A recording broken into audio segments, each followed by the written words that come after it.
खरं म्हणजे हे राजकारण आहे, हे निव्वळ राजकारण आहे।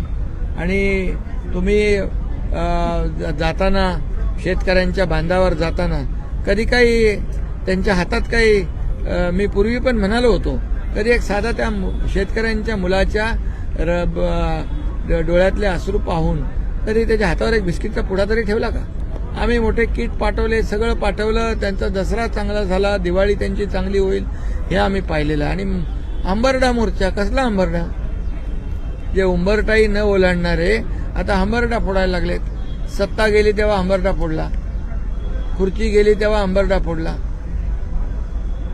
आणि आता देखील मी आपल्याला सांगतो, हे पुतना मावशीचं प्रेम आहे, हे निव्वळ शेतकऱ्यांच्या नावावर केलेलं राजकारण आहे। आणि म्हणून शेतकरी जेव्हा संकटात आहे, शेतकऱ्याच्या डोळ्यात अश्रू आहेत, त्यावेळेस कुणीही राजकारण करू नये।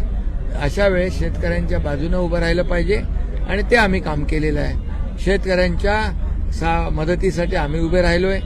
प्रधानमंत्री मोदी साहेबांनी, गृहमंत्री अमित शाह साहेबांनी देखील एक विश्वास दिलेला आहे की संकट मोठं आहे आणि शेतकऱ्यांच्या मागे केंद्र सरकार देखील उभं राहील।